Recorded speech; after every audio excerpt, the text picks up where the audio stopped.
Social and messaging mobile application WhatsApp ने नई policy पर अफवाहों की वजाहत कर दी।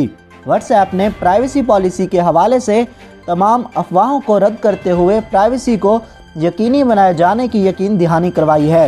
व्हाट्सएप के मुताबिक नई प्राइवेसी को अगर पढ़ें तो पैगामात की एंड टू एंड इंक्रिप्शन को ख़त्म करने की बात मौजूद नहीं है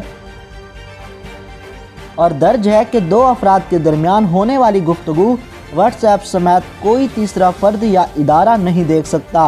व्हाट्सएप ने अपने ट्विटर में कहा कि व्हाट्सएप सार्फिन की निजी चैट्स और डेटा की हिफाजत करता है।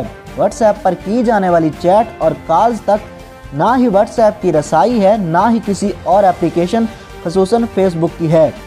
ये भी कहा गया कि व्हाट्सएप ग्रुप प्राइवेट ही रहेंगे, जबकि लोकेशन का भी फेसबुक से कोई लेना देना नहीं होगा। व्हाट्सएप ने वजाहती बयान में ये भी कहा कि प्राइवेसी पॉलिसी की तब्दीली सार्फिन की प्राइवेसी पर असरअंदाज नहीं होगी।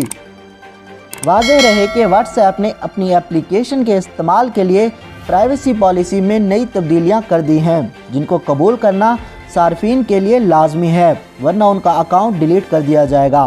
फेसबुक की ज़ेर मलकियत कंपनी व्हाट्सएप ने सार्फिन को नोटिफिकेशंस भी भेज दिए हैं और उन्हें पॉलिसी कबूल करने के लिए 8 फरवरी तक का वक्त दिया गया है। बसूरत दीगर सारिफ व्हाट्सएप अकाउंट तक रसाई खो बैठेगा। नई पॉलिसी के मुताबिक व्हाट्सएप सार्फिन का डेटा ना सिर्फ इस्तेमाल करेगा बल्कि उसे थर्ड पार्टी बिलखसूस फेसबुक के साथ भी शेयर किया जाएगा। व्हाट्सएप की नई पॉलिसी के मुताबिक सारिफ अपना नाम, मोबाइल नंबर, तस्वीर, status, phone model, operating system के साथ साथ डिवाइस की information, IP address, mobile network और लोकेशन भी व्हाट्सएप और उससे मुंसलिक दीगर सोशल मीडिया प्लेटफॉर्म को मुहैया करेगा।